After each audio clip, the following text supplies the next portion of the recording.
All right, everybody. We are here with Aaron Schilb, founder of Nashville Tour Stop, for another episode of 6 to 9 Minutes with Chaz. Thanks for coming in, bro. My pleasure, buddy. Thanks for having me. Yeah, coming in, even though like we're literally set up between, what is this, the Showmere Seafood and Hampton Inn Suites with ML Rose in the back. We're about to get a burger. Yeah, I mean, this is a beautiful part of town. I'm glad that we didn't have to drive into the middle of nowhere. Yeah. Well, and it's like, and you said the one that was over on Charlotte earlier, and I was looking, I was like, it's like another 10 minutes west. Yeah. I was like, I'm gonna just kind of see what's up. And then I remembered this had like a weird grassy patch. I was like, this could work. We can have a little bit of a nicer background here. Yeah, so it's not just an asphalt parking lot.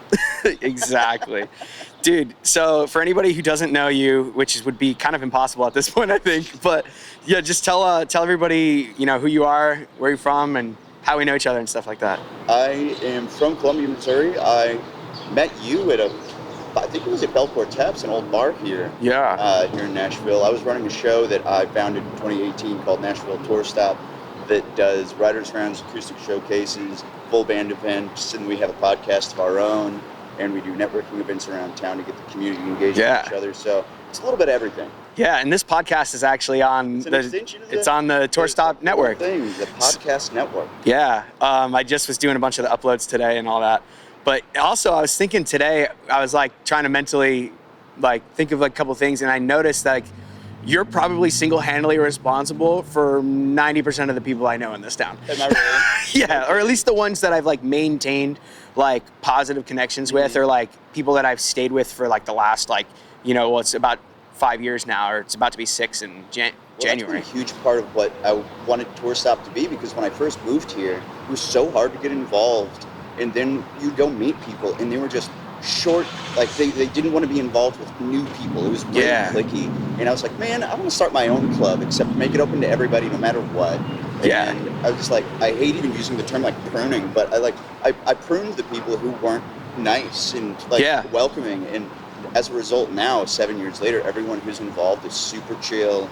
Everyone's kind and wants to collaborate and just hang out and be nice. Which is, honestly, that's the key. I noticed that a lot too. It's a big reason why I have the Nashville pop stuff. Good hangman. Yeah, for real. Like, it's crazy how the cliques form so fast in town. But like, sure, all it takes is showing up in town, and then that stuff breaks down pretty quick. It's like, I just have to partake.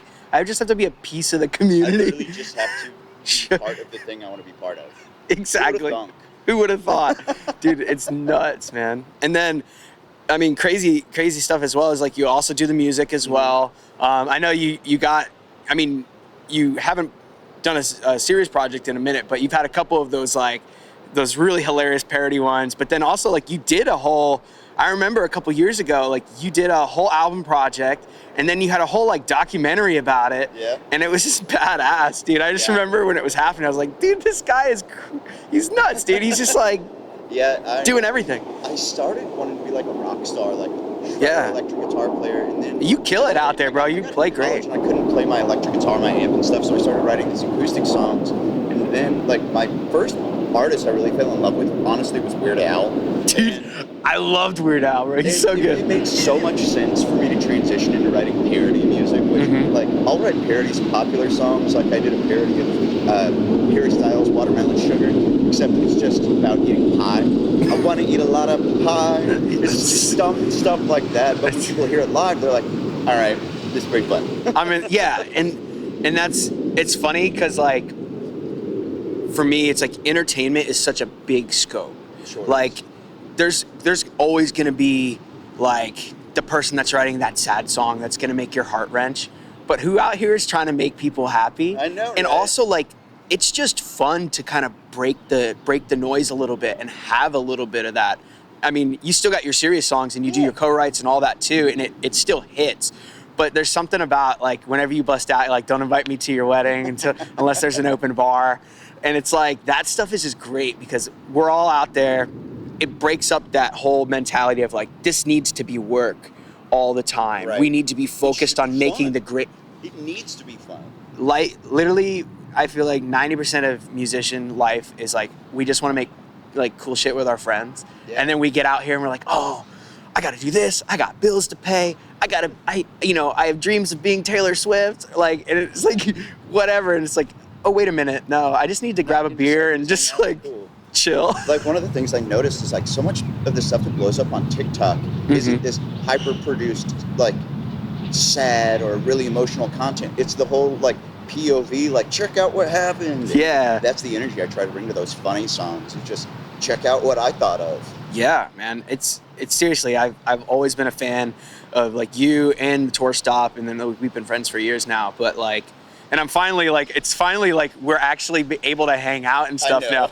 It's like the first couple of years, it's like, it was like we met, it was like, bro, you're awesome. I want to hang out. And then it's like, but we gotta work. We're building, man. It's like, are you free 18 Saturdays from now?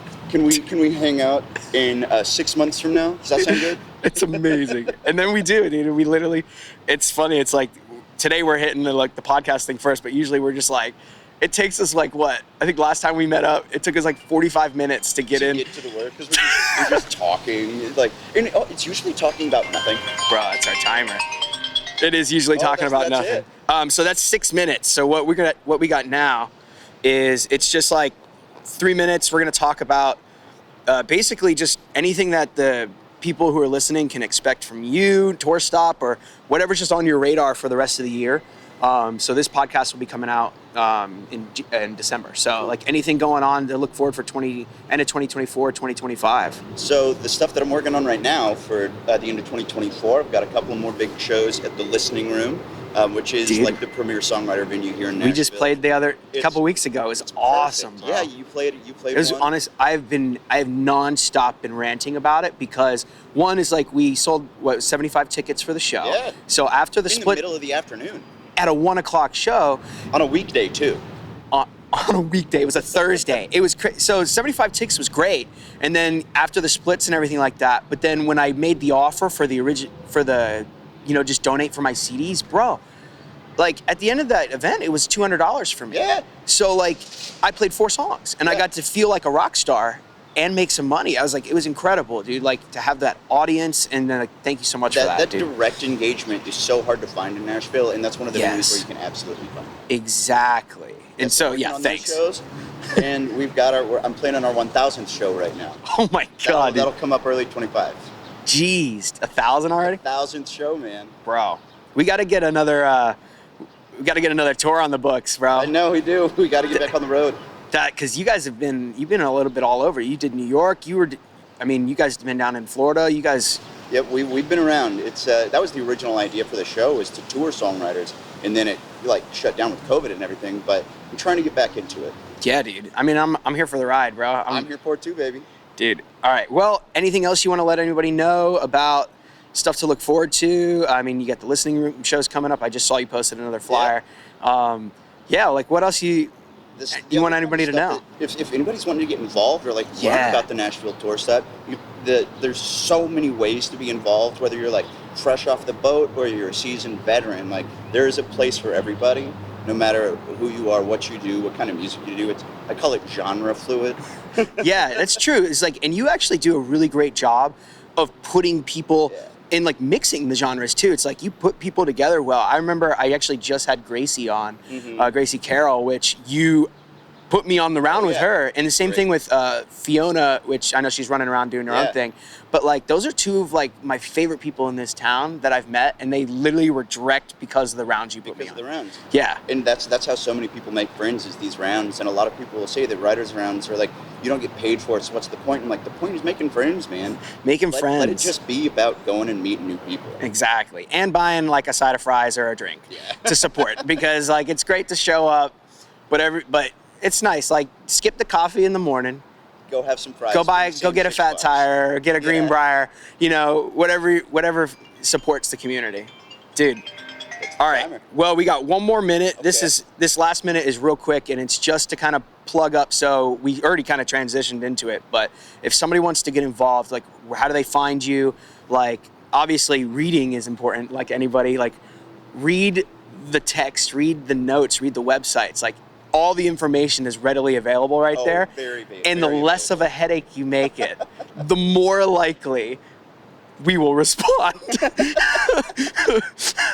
But yeah, so where can everybody find you guys? Like, where can and anything else you want to just... A couple ways to get involved. You can, if you're just wanting to check out real quick, you can go to our social medias. Everything's at Nashville Tour Stop.